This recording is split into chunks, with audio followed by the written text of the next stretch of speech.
Hello and welcome to the first virtual town hall of COVID-19 discussion by the Children's National Assembly of the Gambia.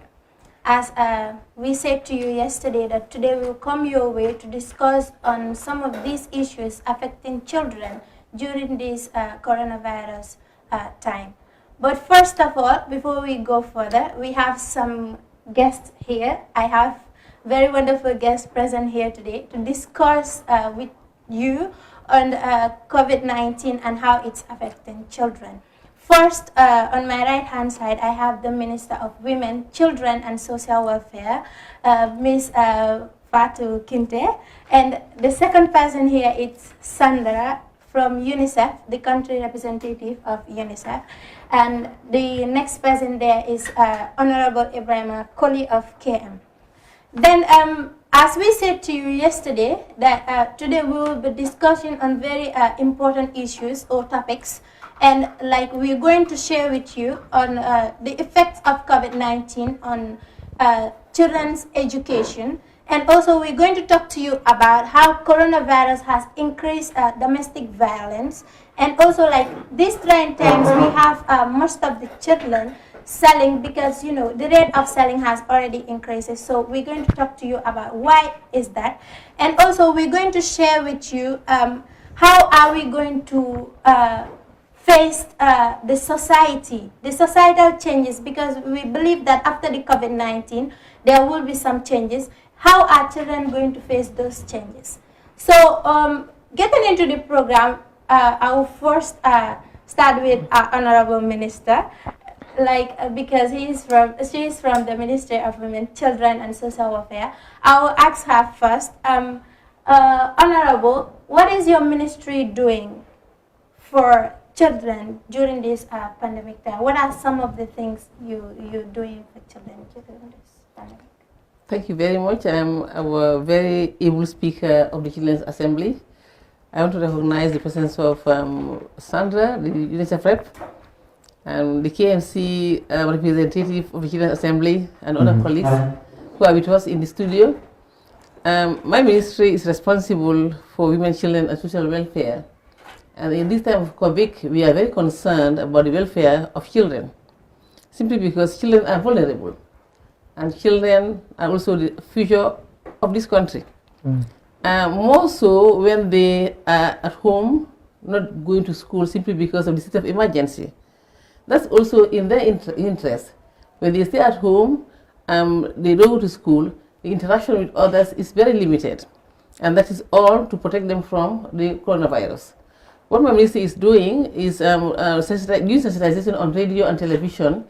I've been on television twice, sensitizing mothers and parents, and also children, by virtue of the fact that they're also vulnerable. And to let them know that coronavirus is here in the Gambia. It's not a story, it's not a dream. And let them know that it is a global pandemic and it is deadly. They must protect themselves. And how can that be done? They must follow the guidelines given by the WHO and the Ministry of Health of the Gambia. For children, they must stay at home. That is my advice and the advice of everybody. Stay at home and don't interact with other children.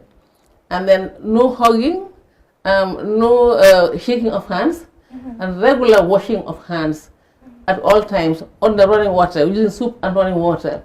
At the same time, you can also use hand sanitizer. This has been our advice during our programs on radio and television for children. And we cannot talk to children and leave out the parents, after all, more especially the mothers. Because for the mothers, it's within their reproductive role that they take care of everything within the household, including the children. So we advise mothers to also ensure that there's regular hygiene at home, which includes everybody washing their hands, and the mothers making sure that children always wash their hands all the time while they are at home. Anywhere they are, they must wash their hands to make sure that they keep away the spread of the virus. At the same time, we also advise that let them listen to the program on TV and radio organized by the Ministry of Basic and Secondary Education. Because now that they are not going to school, it doesn't mean they should relax. Exams are going to come.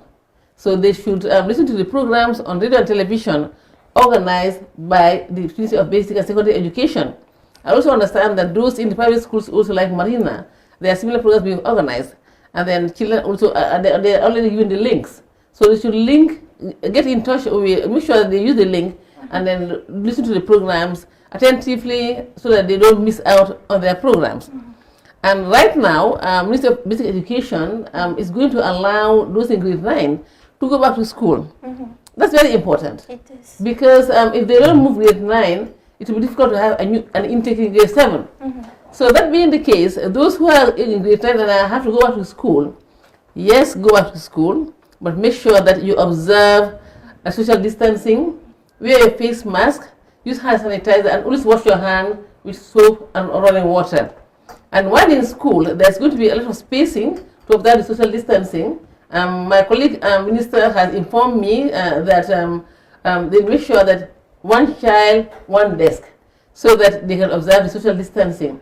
But then you are in school, that's right, but remember, you are there because you have to continue with your lessons in preparation for the exams. But also remember, COVID-19 is here, and then you have to make sure you observe social distancing. While in school, no hugging. While in school, no shaking of hands. And don't allow your fellow children to come and play in your homes. Stay away from everybody, and then make sure that you are protected, and you don't also contribute in spreading the virus. So we have been very vigilant, myself and my staff, and also the women councillors on radio and television, doing the sensitization to make sure that we are all safe, more especially children who are vulnerable. So these are some of the things that we have been doing, and will continue, because for us, we feel that everybody is in this together, and even the children, to make sure that they talk to their fellow children and advising them on COVID-19 and how we should keep away from spreading the virus. Thank you very much. So the minister is saying that children should advise each other so that we can make a stop to this COVID-19. Sandra, how is your institution responding to COVID-19 when it comes to children? First of all, I would like to thank you for the invitation. And we're very pleased to be with Honorable Minister and Honorable Deputy Speaker of KMC, and of course the host. I think it's a really important day today, because it's one of the key milestones that our organization, UNICEF, are supporting, but not only. What is the element we are doing? It's about advocacy. We are today here to speak about the children, and I think it's important. We talk a lot about COVID. We think about the health component about COVID. But if you stop and look how many children will be dying during COVID time due to pneumonia, due to diarrhea, due to malnutrition, how many mothers will have challenge to go to the health centers because they are afraid to give birth in the health centers. So I think advocacy is one of the key elements that we are supporting the different line ministry to really leverage to be able to reach everybody. The second element is that you cannot do advocacy without facts.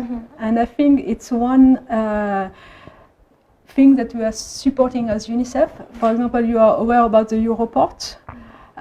It's really one of the channels where currently we have more than 10,000 members who give the voice. And through this channel, we are able now to have feedback for the children, the youth, about COVID, about education, and about different elements during COVID time, which will be provided to the different line ministry to take informed decision. But we also have, during COVID, opened a new platform which is naming Rapid Pro, which allows the real-time information. And so we already launched it with the health colleagues in the region, and they give us real-time information about how we can adjust the COVID response. We are working with different line ministry, and the Ministry of Women, Children and Social Welfare is one of the key ministry, because they are your ministry, the children. They are also the ministry of the most vulnerable population in the Gambia. So we are talking about the women, we are talking about the children, we are talking about the elders, we are talking about the most vulnerable. So I think it's really important that as UNICEF, but not only UNICEF, we are also working with development partners. We are working with the other UN sister agency to support the government to be able to deliver on real time the services that the population deserve, and of course the children first. The third part of how we are supporting is of course on service delivery. Honorable Minister have highlighted the reopening of the school, and I think it's really first, we need to acknowledge the good work that the Ministry of Basic and Secondary Education have done during the learnings through the TV and the radio. I know that some of the children didn't have access because they don't have battery sometimes or the radio, but I think it's one of the countries that have done very quickly a program to scale to be able to reach the most. And they also are going to do better as it's going. And they are also trying to ensure that the schools are safe before reopening. So we are helping the Ministry of Basic and Secondary Education to, with other partners to reopen the school. But we also have children, for example, in the jail. So with the Ministry of Justice and Ministry of Women, Children and Social Welfare, for example, some of the children have been going to the process more quicker, so the decision from the justice can be done, so the children are less in risk in jail. And if they should stay in jail due to their act, because right come with responsibility. And so we ensure that they are in the environment that it's safe. So we have different services. So it's the social services, we name it.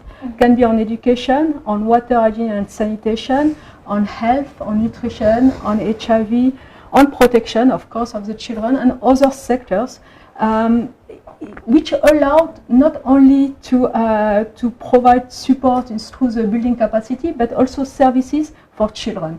One of the important, for example, Monday with Honorable Minister of Women, Children and Social Welfare, the ministry are launching a new program for the poorest children in the country. The poorest children in the country will receive from the ministry a social protection package which allows the poorest family within the Gambia to have a protective, let's say, time with money and food, which allows them to survive during this very difficult time. Because it's a very difficult time, and we should acknowledge that. And I would like perhaps to, if you allow me, to conclude by saying one thing that I was amazed. I just came back from the field. I was in Sierra. I met with numbers of key actors, the local authority, the workforce, from social welfare, from the health, education. I went also to the community. And I should say here that I was really amazed by the strong and very good work that the workforce are doing and the local authority. And we need to recognize that. Thank you very much. Thank you very much, Sandra. Sandra is saying that like the government is doing so much for children in these trying times, but yet still we still have Honorable Ibrahim Akoli here with us. Honorable, can you please tell the people or explain to them some of the challenges you children are facing or we children are facing during this trying time? Okay, thank you very much, Madam Speaker, Honorable Sarah Sisi. Give my special greetings to Honorable Minister and Country Rep UNICEF, Madam Sandra.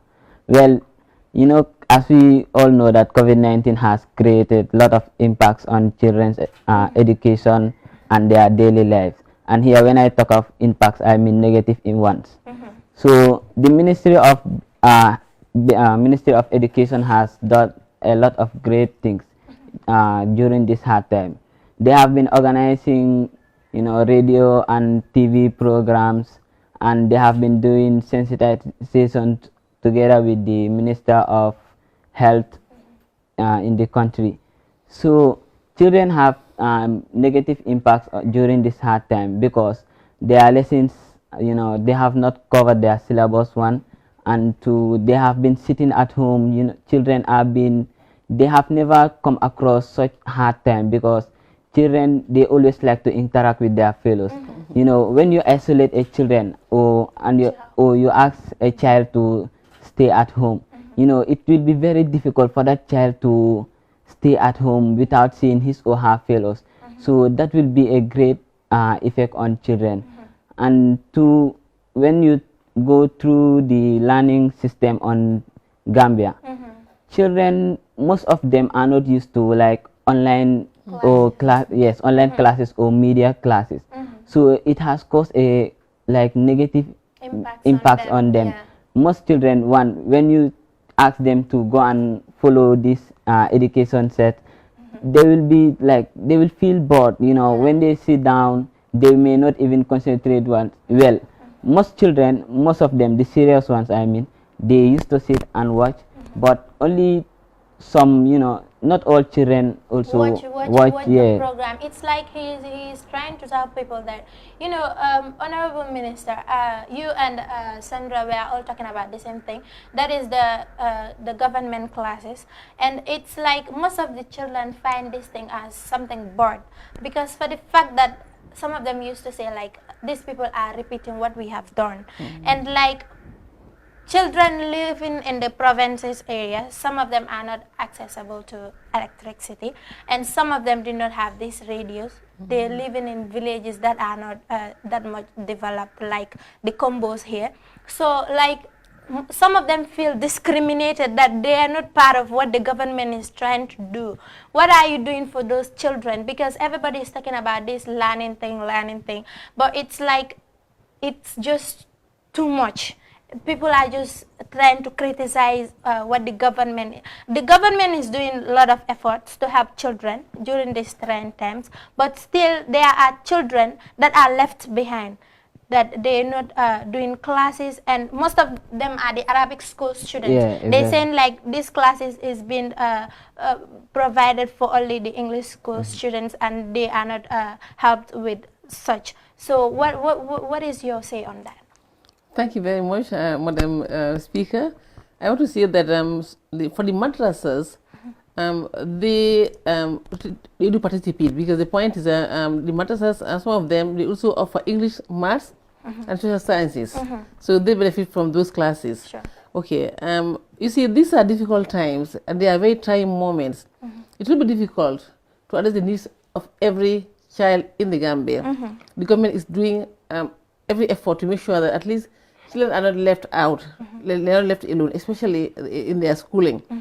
And not too long ago, the Ministry of Education got support from another donor, and they were able to buy radio sets and give out to those communities where the families don't have radio sets.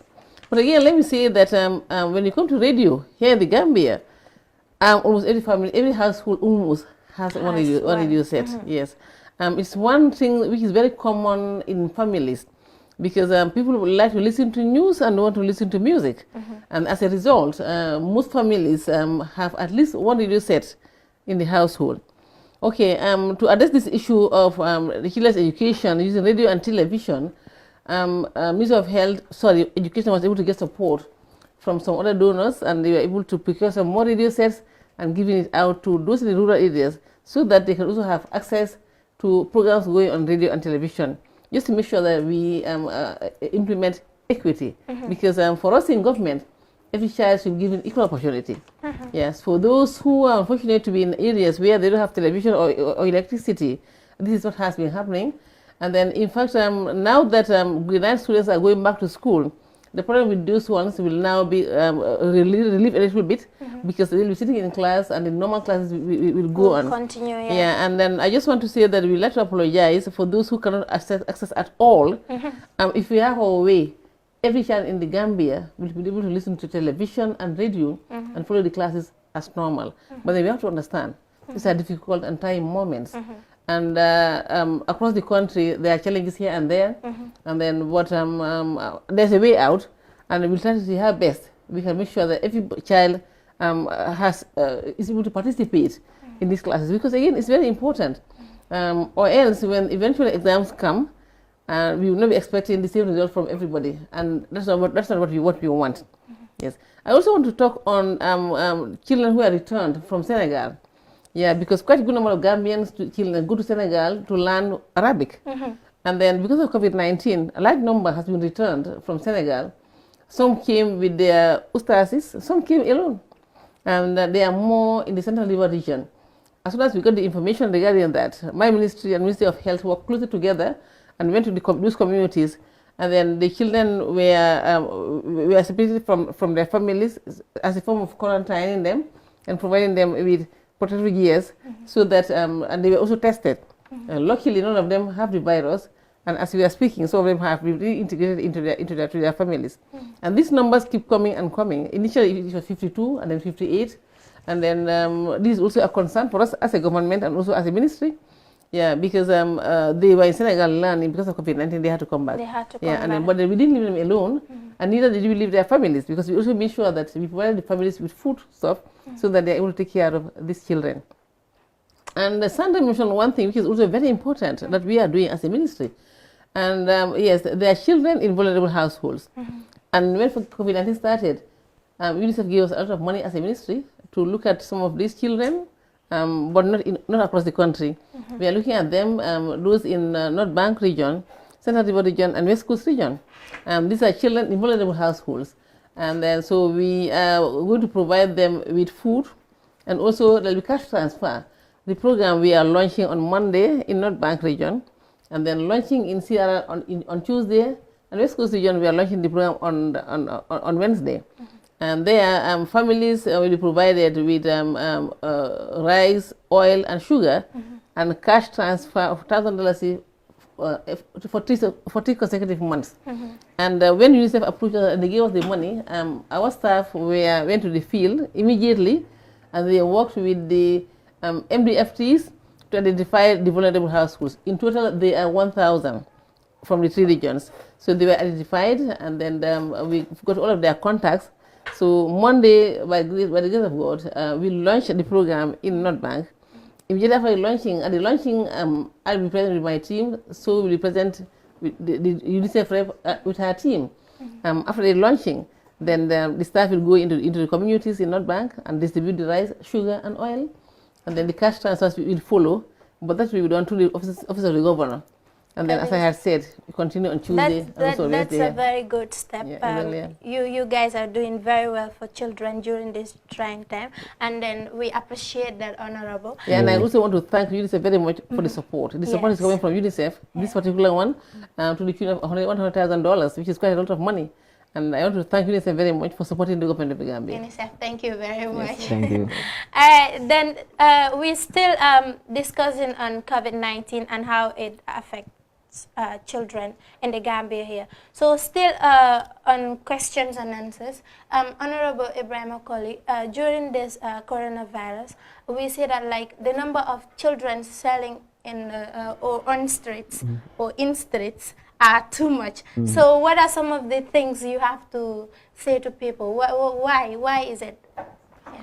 Well, when you check children selling on the street, that has also be part of like abuse, because that is child labor. Child labor means like giving a work that a child may not carry, or that may harm a child, heavy load. And also when you check on children selling on the street, it can cause another impact on them, that is sexual harassment. Because when you send your child to the street or on roadside to go and sell this stuff, a man can just come and tell you how much does this cost. And you know that if like by the time you were going out of the house, your mother might tell you or your father might tell you that no, fathers or most fathers don't even sell their children. I can say the mothers or their guardians. They might tell you that if you don't come with this amount today, you will not sleep in my house or stuff like that. So the child might be threatened in that way. So if a man just come and asks you how much does this cost, you will tell him the price. And if a man just come and say that yes, I will pay it, you know, you will think that this man is the best man in the world. Today he buy, tomorrow he buy, the next day he also buy. You know, time will come, the man may even ask you, come to my house, let me give you something. Yes. When you go, things might happen, and that may go wrong. These things are always caused by our parents. If you see children selling on the street, like their parents also send them, they are the one, I can say, they are the one who usually send them. A child, yesterday as we were just going, you see just a 5-year-old child cross the road with a very high speed.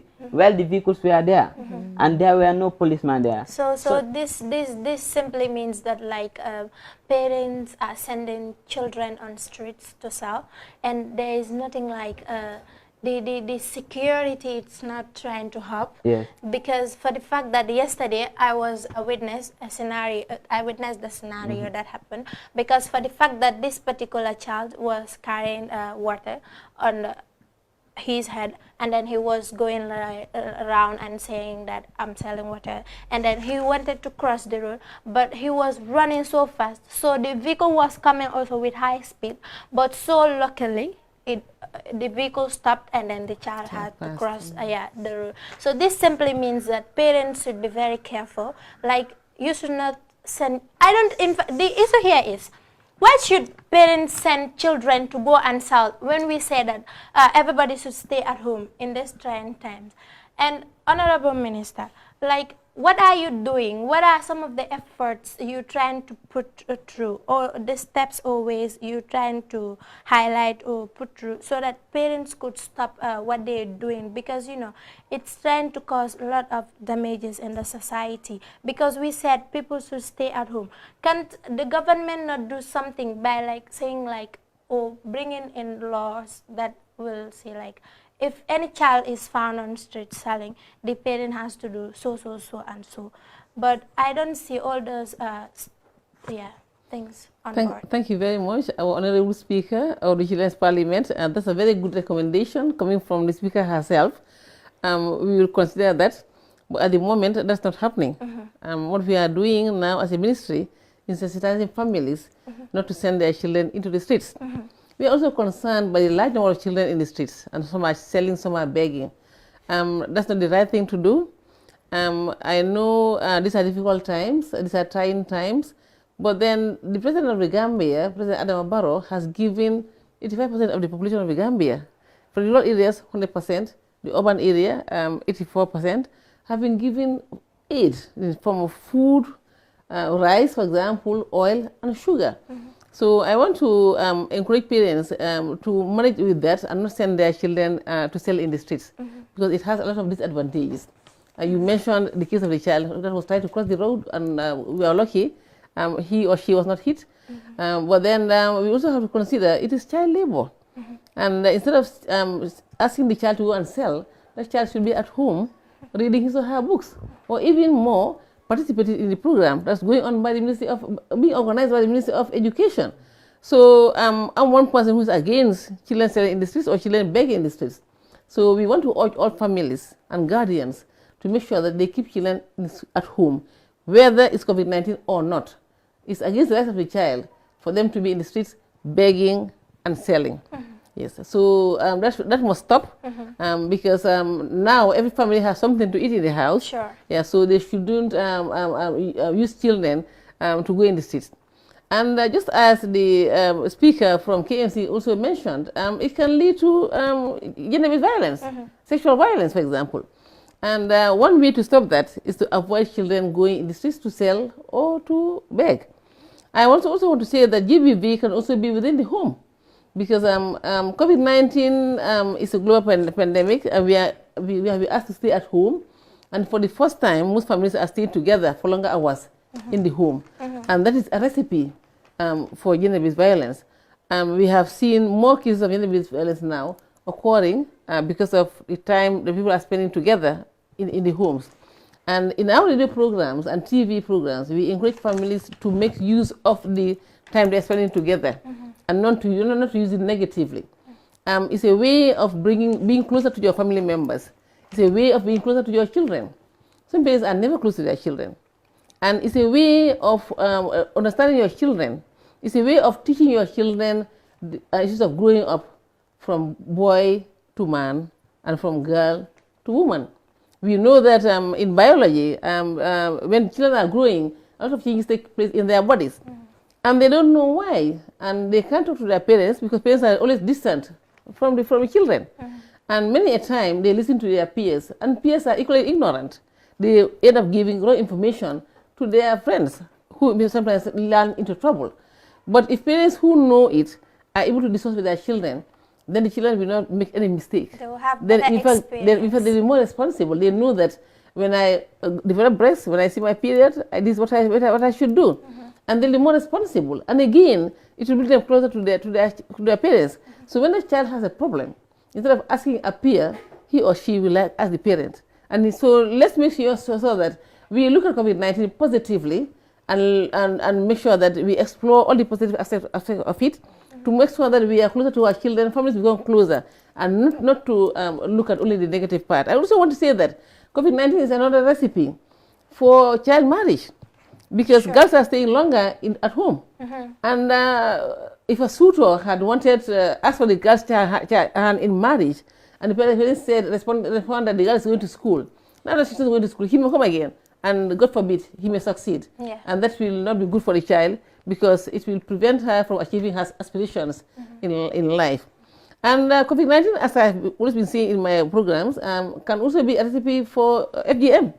Yeah, because now the girls are at home, some parents may decide to cut their girls. But I want to say that let parents know that both FGM and child marriage are criminal. They are criminal acts. There are laws against both of them. So if anybody is caught, you will face the consequences of the law. So please, let's not cut our girls during this COVID time. Let's not send them out for marriage during this COVID time. Let's protect them. That's the most important. Let's protect them, and let's also try to be very, very close to them so that they see us as their friends. So when tomorrow comes and they see have a problem, they come and meet the parent and ask the questions, and not as a peer who may equally be ignorant and end up landing them in trouble. Thank you very much, Honorable Minister. And please, you can post your comments or send SMS on 7878-547, 7878-547. Still on the discussion, the whole thing here, or the whole idea here is COVID-19 and children. How are we going to help children? How are we going to protect the welfare of children during this COVID-19 period? And still on questions and answers to Sandra. Sandra, we have this belief that after COVID-19, there will be societal changes. Most of the things are going to change, because this COVID-19 is a lesson. Most of us has learned something from it. So what are some of the things you think, how can we help children to prepare for those changes that are to come in future? Thank you very much. Perhaps I will go a little bit back on your previous question. I think this country have laws to protect the children. I think it's important, like Honorable Minister have highlighted, that people don't think that they can do everything. The law is here, and the ministry, the different ministry, including the Ministry of Justice, are taking it seriously. And talking about your question about the future, you will have impact. Let's take the children in the street now. We clearly see much more children, not only in urban, but also in rural, who are in the street and selling things. And we already discussed about the impact of this. But we need to be careful, because after COVID, the parents who are getting money from the children in the street can say, let's keep them in the street, not send them any at the school again. If you look the human capital index for the Gambia, we only have 40%. So this is a negative impact, and you have much more. But you can, like our minister highlighted, have positive impact. Washing your hands, it's something very simple, but it saves life. Vaccination should not stop, and this saves life. We are talking about the time, Honorable Minister touched it, and the Deputy Speaker also, the time of the family to be together. And I think it's really an opportunity. We should not take it as a miss of opportunity to go to school. We have an opportunity, nobody expects this, but we have an opportunity to really work as family and to renew the relation between children, between parents, between family, and this must continue, because more we are listening, better will be for the children to grow in a safe environment. Sometimes parents, I don't think parents are violent because they like violence. Very few people like violence. The majority of parents are violent because they have issue. And this issue, it's also to the government, to the partners to help, but also the children. Because, and I'm very happy to be invited by you today, is that you take action. And something that I would like to see differently is that the children and the youth take more action. You are not only getting, like I say, right come with responsibility. And speaking today is action, and I hope that we'll continue the dialogue. I went in CRR this week, and I went last month in LRR. And again, I see your representatives in the region are very strong. So how we can do better in future is that you understand now the importance of education. Most of the children I spoke with want to go back to school, to meet with their friends. It's normal. But also to learn, because you realize that, and it was one of your observations, that have a teacher in front of you, it's a luxury. Okay? And as you highlight, unfortunately, we are not yet covering all the children in the country.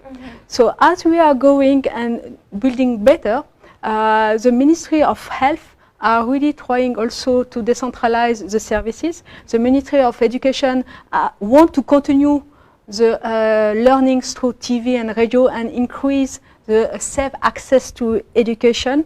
But we also have the safe school for violence that the Ministry of Education and Ministry of Women, Children and Social Welfare want to improve. So you have really a good seed that we need to really make it grow after COVID. What I should also recognize is that no matter which ministry we are working with, the ministers I'm talking with say always the same thing. We want to build on sustainability. This emergency is an opportunity to build better. Each of the stakeholders have a role to play. As UNICEF, as UN, we are playing our role. The government tries their best to play the role. The children, now we can see that you are really engaged. I'm calling really the parents, the community, the local authority, all the actors that are helping now during the crisis to continue to help. Because we can see that many actors, including the diaspora, are helping during COVID. This should continue and increase, because this is how society can really build better. So Sandra is trying to tell us the minister has a role to play, UNICEF has a role to play, and we the children have a role to play. So this simply means that it's people that make people. So they will try like to improve our skills, our capacity, and then so that we could be more stronger.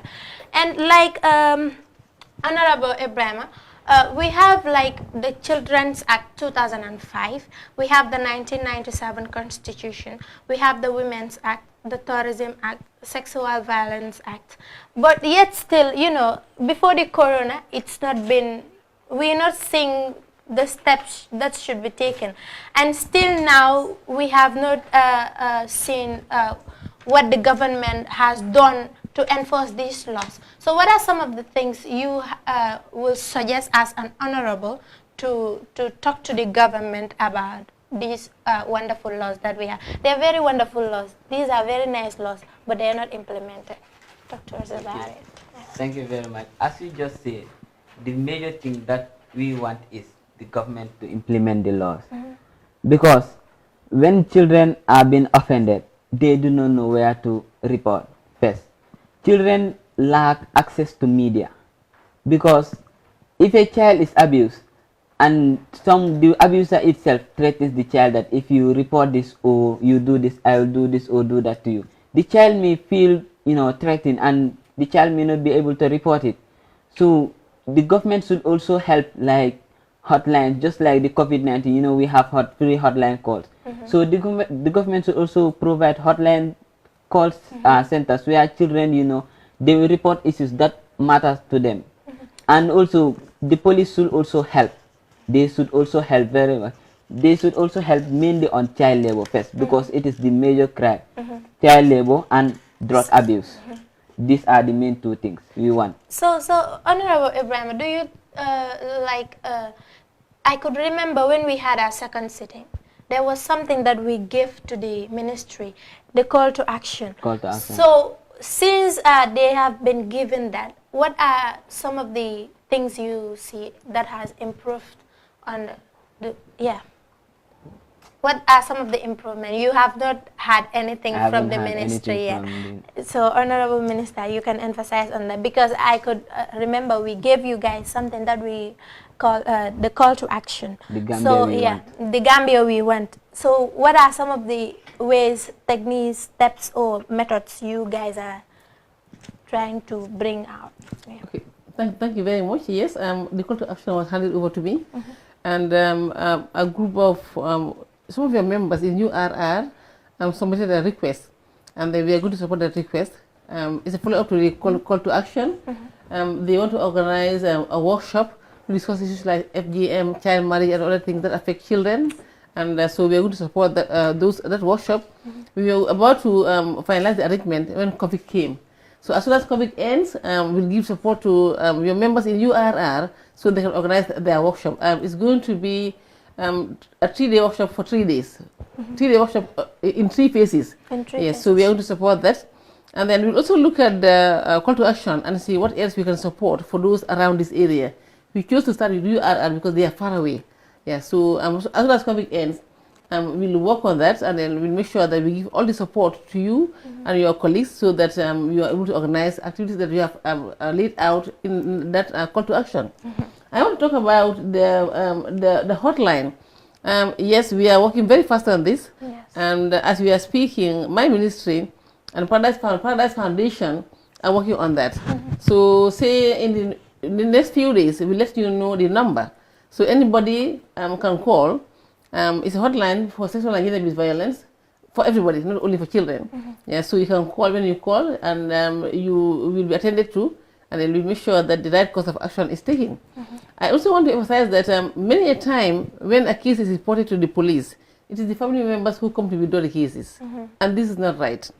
Yes, what we also do in that is that to make sure that once they insist and they withdraw the cases, the police will go and meet the family and discuss with them and sensitize them so that there will not be a repeat of the case. But let me emphasize here, now we have made it clear to the police, once a case is reported, it should be prosecuted. Because we have to set examples. Once somebody goes to jail, then everybody will know that this is a crime and it must not be done. Set an example. Yes, we have to set an example. After all, women and children have a right. Yes, rights go with responsibilities. But then let's make sure that we protect them very much. Anytime that somebody is abused and it is reported, we make sure that the culprit is prosecuted. Okay, the issue of the police for help, I think that has taken care of that. The police make sure that any case that is reported, it should not be withdrawn, and we follow it up and up to prosecution. Because we have a lot of laws protecting women and children in this country. And the reason why they are not being implemented is because we are a very close society. Everybody knows everybody else. Sometimes there's a case and it's not reported. Like a girl is caught, there's FGM, and there is a child marriage, and it's not reported.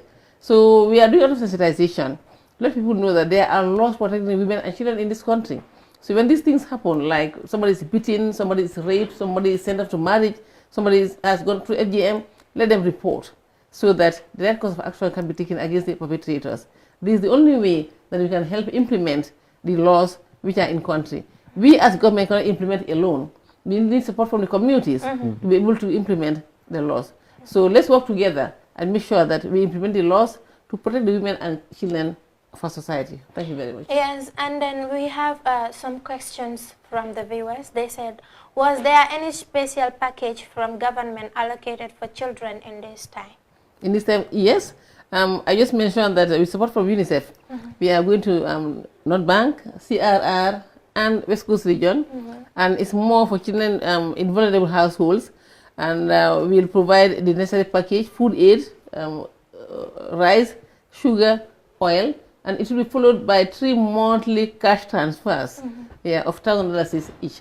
And then I have no doubt that once this goes on successfully, we get more support to continue in other parts of the country. So that's one of the packages, and I'm sure there are more to come. In fact, the support given by government, the food aid, is another very big package. This is the best that has happened so far, and across the world. And this is the first time government is giving aid to 84% of the population. In our name, when you go to neighboring countries, it's only 25%. Yeah, but for Gambia, it's 84%. That's the biggest package government has ever given. So that's another aid given to families. And when you say family, of course, it comprises of everybody, more especially children who are most vulnerable. Sure. Yes.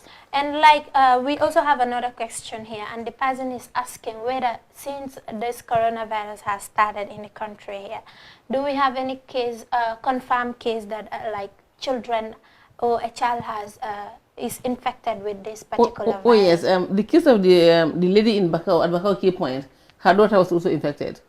Yes, but they were taken to the treatment center. Okay. Now they are fine. They have all been cured and they have integrated back into the society. Yeah. Okay. Yes, that was the answers to the questions you guys have asked.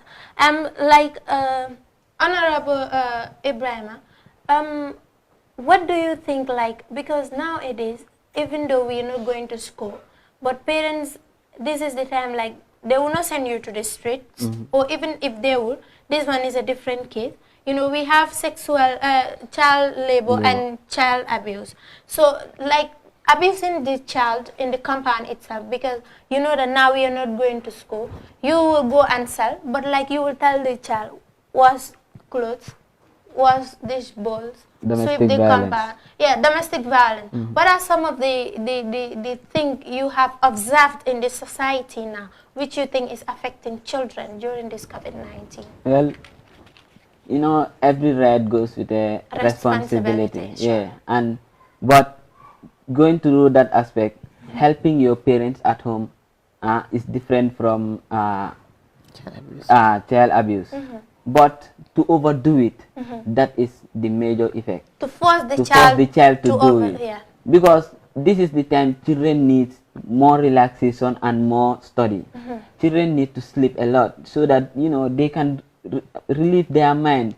You know, when you force a child to do something, the child may not feel happy, and when the child does not feel happy, he or she will not do like the way you think or the way you want the child to do it. Yeah. So if you force the child, it may lead to another thing. It may lead to physical punishment. You might punish the child, and that is also another criminal offense. So you trying to say, like, if you if you given the work to a child, it has to be like something that the child will be able to do. Exactly. And like you should not forcefully enforce that on the child. So that is well had. Still, if you want to send your comments, you can post your comments, and also send SMS via 7878547 7878547. Sandra, like UNICEF is well known, and we know that like you always in support of children. What do you think are the roles of children when it comes to peace building? Very good question. So our mandate is to support the government to fulfill the CRC, the Convention of the Child Rights. Yeah. So as you know, His Excellency the President last year renewed the commitment on the CRC, and long time, 10 years ago, we were looking the children like child who cannot do anything. And we see now, and for example, yesterday was a climate day, okay? And so it's a young girls who going around the world, meeting with very high senior people, including the Secretary General of the UN, and advocating, because this planet, when we'll go, you will remain. So if we don't save this planet, we'll have an impact. So the action of the children is that our role as UNICEF, as UN, is to really give you the means, the skills, in support to the government, to be able to take informed decision, because you are the one who will be taking decision in 10 years time, 20 years time. And if you are not well informed, if you don't have the skill, perhaps you will not take the right decision.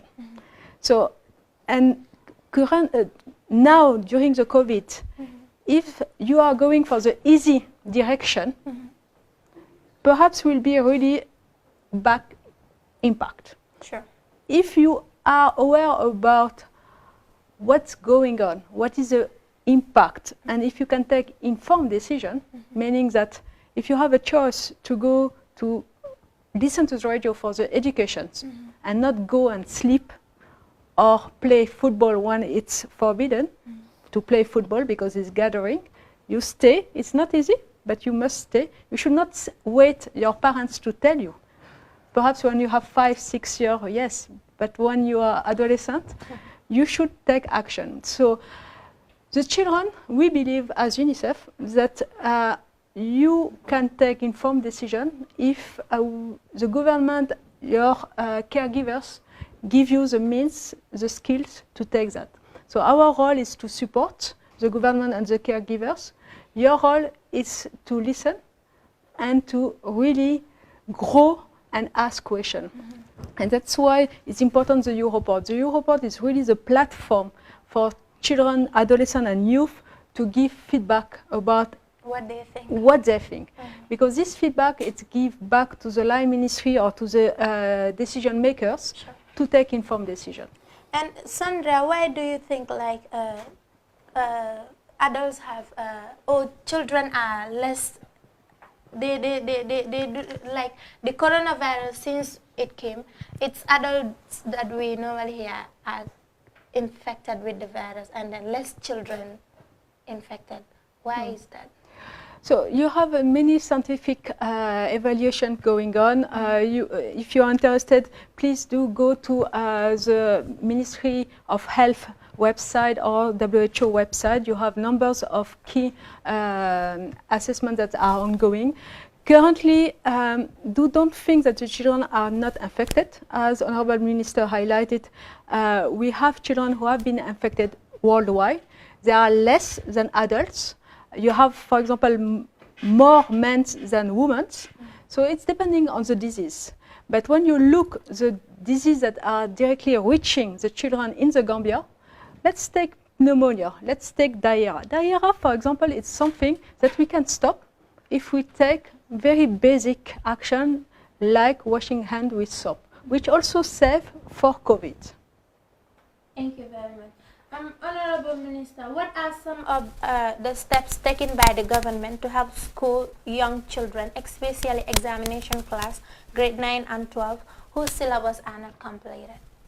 This is the reason why for grade 9, more especially, school is reopening.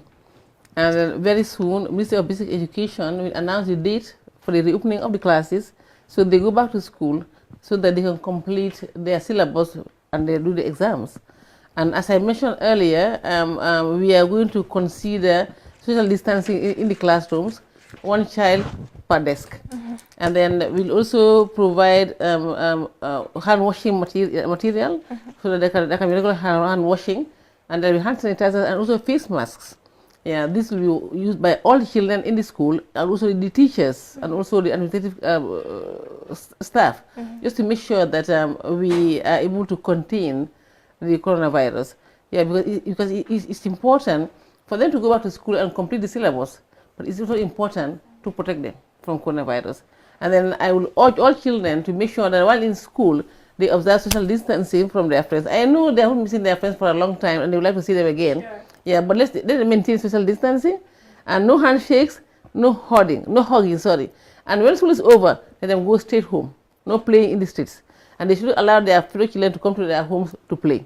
Yeah, because this is critical simply because we are trying to protect them. Yeah, sure. Yeah, we are trying to protect them. And then I wish all of them who are going to continue with these classes all the best so that they complete the syllabus and then they do the exams and they pass with flying colors to grade 10. Yeah. And what are the steps you have taken for the special needs for the disabled people?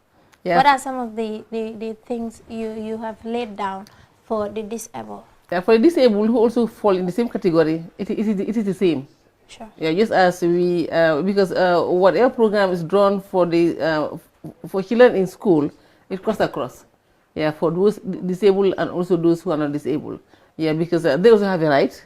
They have to be protected, and they have to have access to education, just as the others have access to education. Sure. For those, all those in grade 9, the program is the same. It's not different.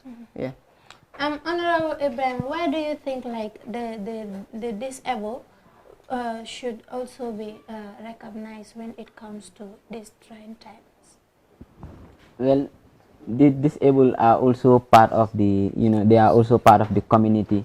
We should not isolate them. We should not make them feel like they are not part of us. We should always try to, get them close to us.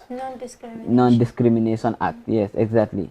Because we are all the same. We are created by the same God.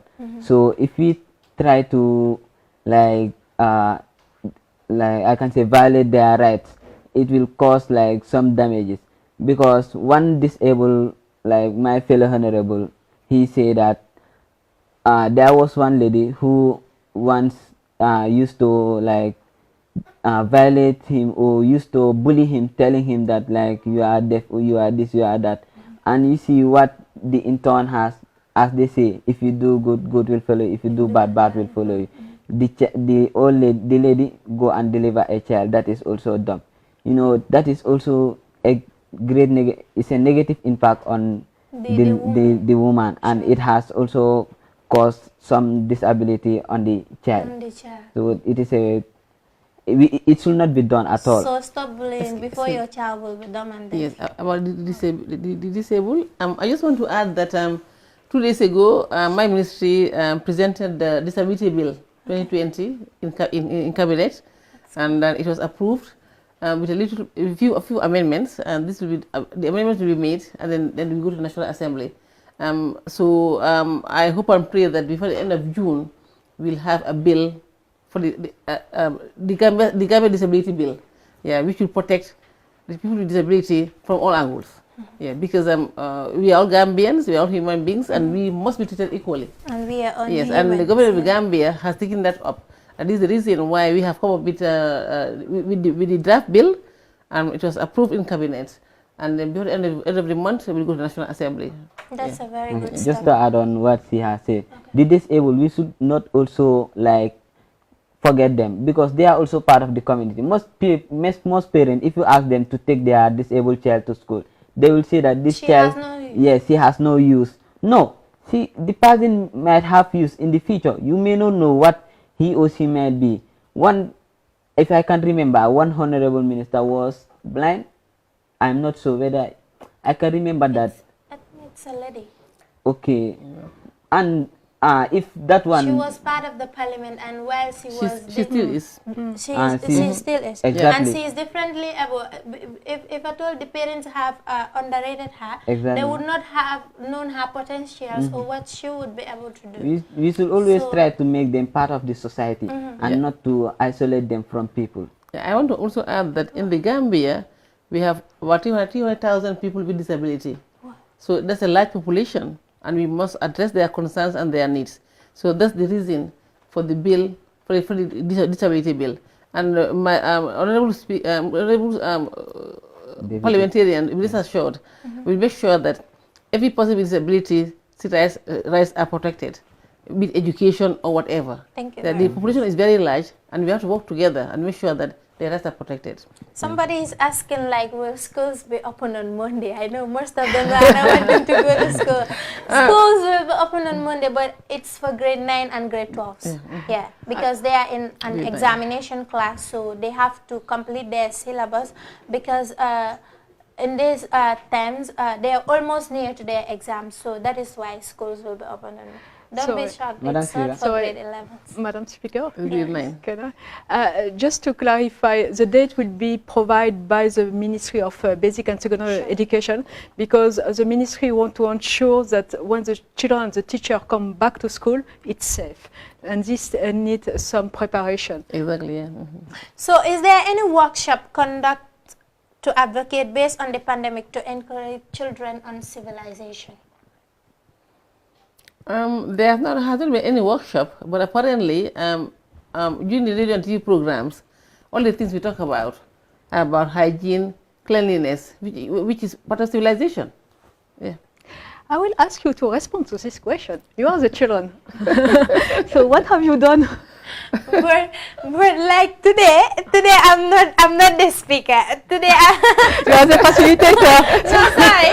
Today, even if I am the speaker today, I will not answer any question. I'm just here today to ask. So today you are the panelists. You will be the ones to answer my question. No, but I'm the one hosting, so you will be the one to answer my questions. Okay. good. Yeah, still questions from the audience. They're saying like, hi, my dears, you guys are doing great because this COVID-19 is something serious and parents should not allow children to go outside the street selling at this time, but we should give them time to study their books. I'm Ibrahim Abiso from Mbolet Ba. Thank you. Okay, not bank. That's very You good. know that place? It's not bank. Yeah. And still others are saying like, I have a question for the minister. We the rural children don't have enough classes for one person per desk. So how is the ministry going to deal with this? Okay, this is why, as Sandra said, the ministry is working out a modality as to how to address this issue.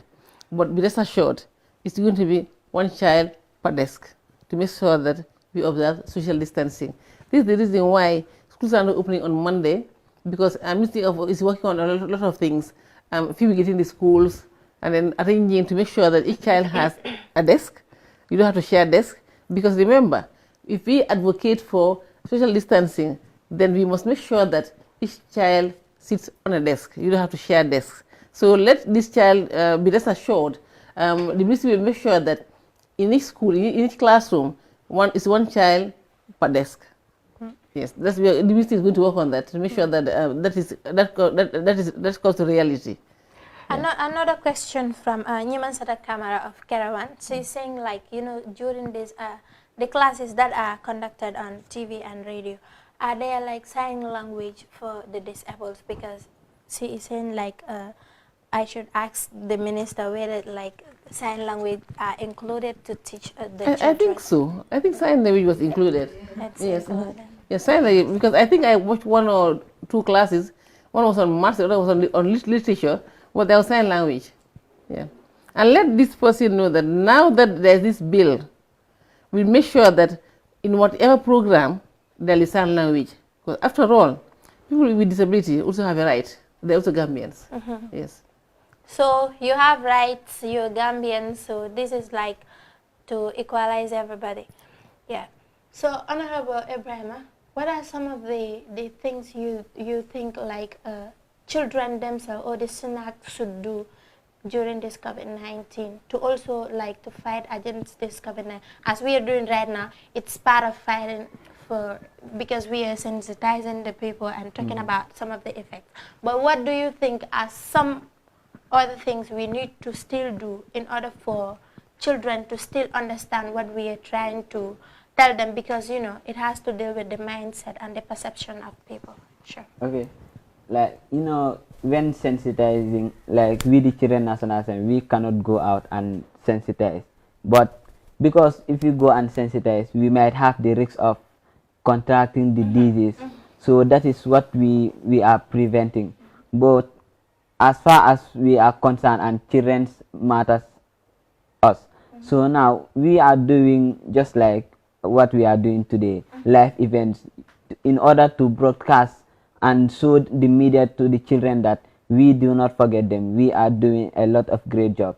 The Children National Assembly has been doing extremely well, because since the start of this impact, we have been doing like posters, videos, sensitizations with every member in each region that you are representing. So we have been doing like posters and sharing individual message, and we have action plans for each region. So that action plan in region has planned what they should do to fight against the COVID-19. Yeah, and still now we're having questions from the viewers. This person is saying, we appreciate the government for providing TV and radio learning, but children in the provinces, there is no light and not having proper understanding in math, science, physics, because some are only having radio. You can't learn those subjects on radio, like physics, maths, and science. And the person is also saying, my question is, what did the government, the ministry do yet to make sure that we understand our learning? Because you're not allowed to call and ask questions. You know, in class, when you're taught, you ask the teacher, this is so bad, I don't understand this. But here, they just teach you, you just listen, write down. So it's good. There is not that mutual interaction between you and the person teaching on TV. So what else? Thank you very much. That's one challenge that we are facing, and we'll try to see what we can do as a government to address the challenge. But then it's a challenge that we are aware of. People have made comments on Facebook, and we've got the information, and we'll see how we can address it. Yeah. So the minister is saying they will try to find ways on how to address this particular issue. So, like, still, we were talking about this domestic violence, child labor, domestic violence. How do you think these two are related? When you say domestic violence, you say child labor, or you say domestic violence and child abuse. You know, we have these two different categories. So how will you explain them? We talk about exploitation and we talk about violence. It's two rights that the children should be getting from the caregivers. Exploitation, no matter which type of exploitation, included child labor, should stop. We have a law, like you highlighted. We need to reinforce it. And coming back to your point about the call for action, numbers of elements have been taken in charge. You were talking about a helpline. It's also work in progress. You were talking about reinforcing the law. The Ministry and Ministry of Justice have made a lot about building capacity. I'll just take an example. The colleagues from the Ministry of Women, Children and Social Welfare in Sierra have been informed about the case and was going as, unfortunately, usually trying to be solved at the family level. He brings the case to Honorable Governor, who makes the case much more higher. Exactly. So now it's really the justice who's taking it. So I think if the caregivers are aware, we can take action. The family have a role, but the caregivers should be aware. One element that we need also to acknowledge is that the number of social workers now is very low. And our minister and myself have numbers of discussions. We are trying to see how much we can increase. And one way, it's the ministry are now, since last year, have rolled out a new element, which is a case management.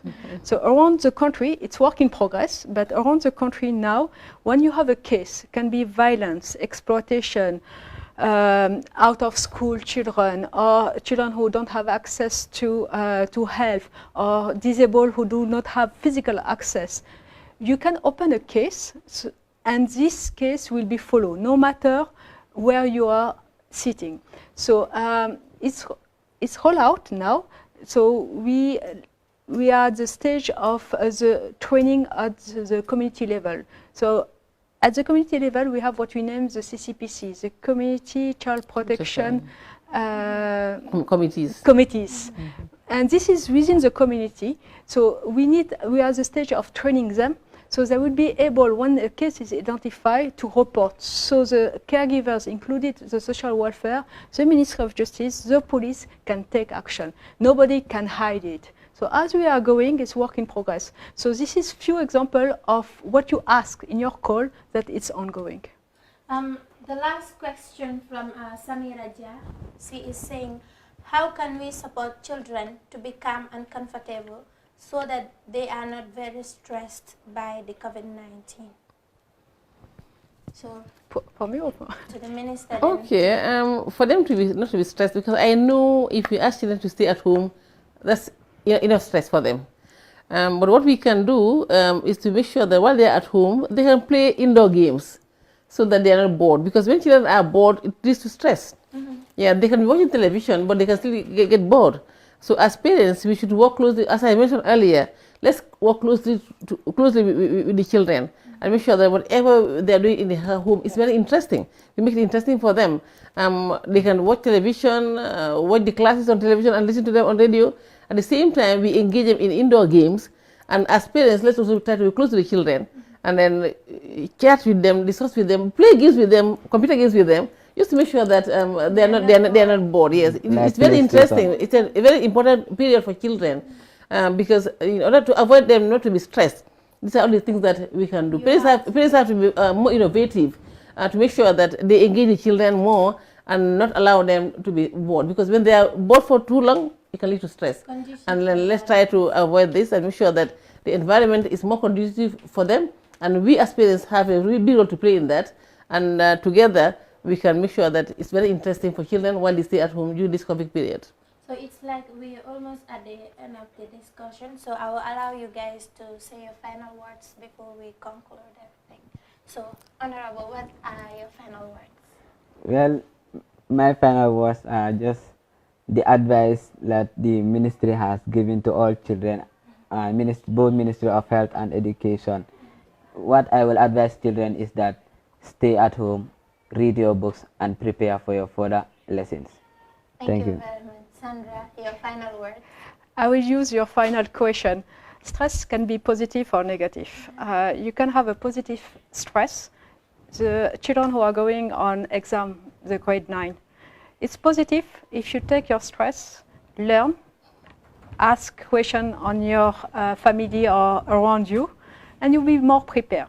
You have the negative stress where you keep it for yourself. For example, if COVID, you are worried about your health or family health, ask questions. Go to the Ministry of Health website, Twitter, Facebook, social media. I say the correct social media, Ministry of Health or WHO, to get information, and your stress will reduce. So, children, take action. We have a role to play, government have a role to play, but you are the main one who can make a difference. Thank you very much. Honorable Minister, your last words. My last words to children, you are not alone. We are together in this, and we give you all of our support to make sure that you are free of the coronavirus. To the parents, I'm saying be close to your children. Take the coronavirus pandemic as something positive, and make sure that you get closer to your children, engage them more, so that they become your very best of friends. Thank you very much. Thank you very much for having you two here. It's an educative session. So right now I would like to introduce somebody here because he has just joined the panel. So he is Honorable Lamin Dabo of NYC, the Executive Director of NYC, for him to give us a word of thanks and to also express his gratitude towards the issues of children, because they are the main people here. They are always with us. Anywhere we go, they advise us, they give us anything that we know about the rights and responsibility of children. It's because of them. So they deserve that. So, Honorable, you're welcome. Thank you very much, Honorable. I'm privileged to be called Honorable for the first time. So thank you, and I hope that other honorable members will not just take this off from me when we read this. I should remain honorable. This is just to deliver the vote of thanks. During the planning, they insisted that we should thank people who actually supported this whole program. National Youth Council is not alone in this mobilization, the education, but of course organizing this event. There are a series of partners. Ministry of Women, Children and Social Welfare, we have UNICEF.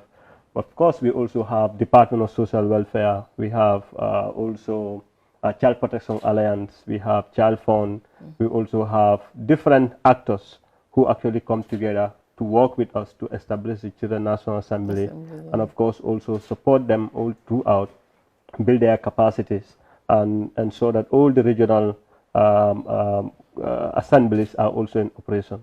And I think this is an opportunity to thank them for all their support throughout.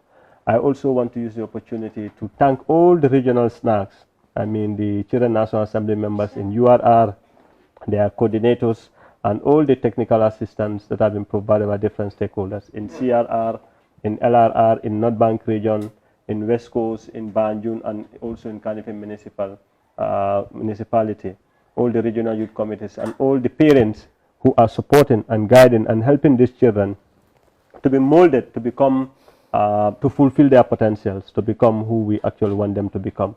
So we are grateful to UNICEF for all the support financially and the technical support. And we hope that this is going to be the beginning of greater high-level engagement. And we'll also reach out to other ministers. And I'm sure Honorable Minister will help us to get other ministers who also, whose work also have bearing on the lives of children, to come and also answer to the Children National Assembly and answer some of the key questions that are coming. That being said, I want to thank Kerr Fatou and all the stakeholders who have supported us in one way or the other to ensure that we have this successful town hall. Thank you for watching, and we hope to see you again in our next episode. Thank you Thank very you. much, Honorable. And then, as he said, we hope to see you next time, and we'll continue to support the children. We are children, so we want to support our fellow children. All right, until we come your way next time. Thank you. Thank you.